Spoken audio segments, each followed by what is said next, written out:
Do you remember the Johnny Oduya Mark Crawford exchange in Chicago that Johnny left the ice? No, I don't. I don't. And I'm trying to think about it. Okay. It was right Was around I when because was I was was I traveling with the team there? because Carl was about to be traded. So would you have been there because Carl was about to be traded?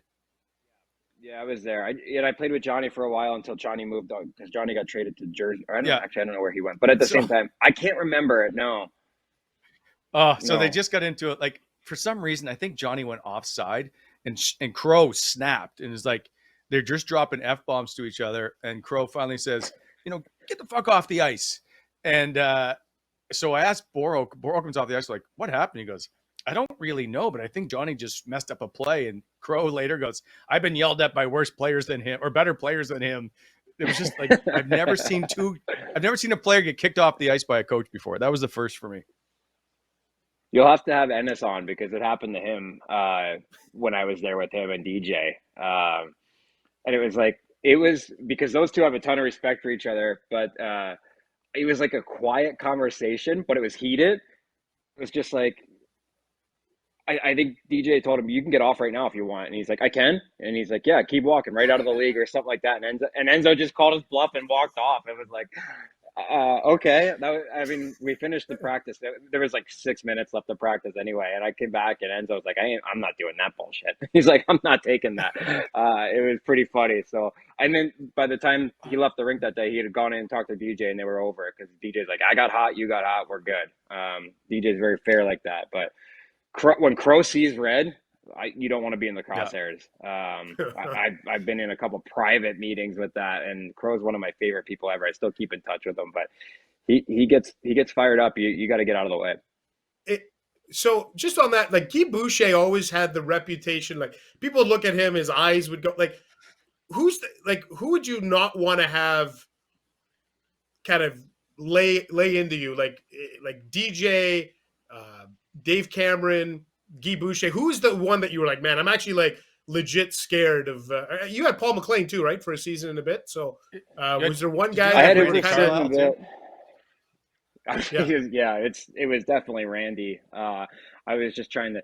I don't think I ever felt that way about any of the coaches in Ottawa. When I came, Paul coming off the Jack Adams Award, I think, where he was the pesky Sands or whatever. That was my year following that. And I remember talking to him the year after this, where he said, I changed everything about the way I did it because everybody kept saying, I want the nice Paul back. I want the players coach Paul. And for some reason, everybody thought I came in and had something to do with it. I was like, I only knew Paul as the guy that he was a jerk, but he was fair and he was a good coach. And they're like, no, this isn't the way he is. And I never had anything to relate it to. So I just thought he is this way. But he never like really grinded on you and got hard on you. Guy could yell and Crow could yell, but those are the only two that I think really, really ever had to give it to me hard and yell at me for whatever it might have been. I remember one instance with Guy, but he does those things in private. He's not going to call you out horribly in front of anybody, which I appreciate. That leads me to a couple of things. One is Paul McLean admits afterwards, he goes, I changed because I thought I had to change from year one to year two, which nobody quite understood why. But was he really that much of a prick for you in year one for you? Did you was he really No, I that mean, yeah. much of a jerk, I guess?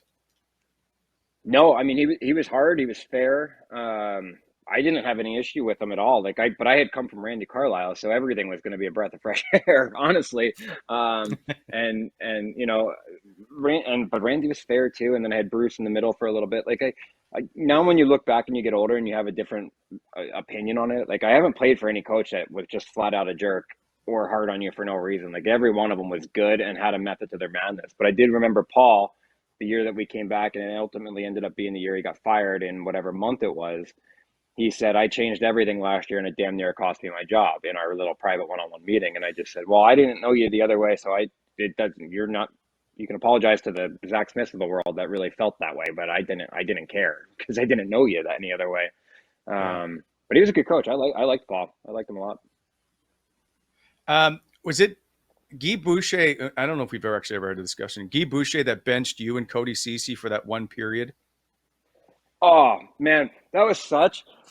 We're gonna have to get into this sometime, but I was beyond livid because Guy hadn't been in the league for a bit, right? He was in Tampa, and then he was gone, and he was just overkill right out of the gate. And we have a 3:00 preseason game, and anybody knows that like during a regular season game, you're there. The very least you can be there is 2 hours before.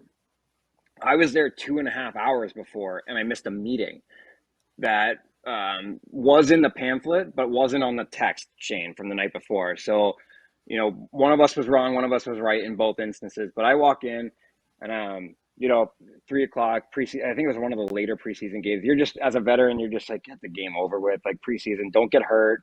Work hard, get your timing, do all these things. So I walk in, I'm feeling good. It's an early game. I was taking my wife out for dinner after. I'm all excited.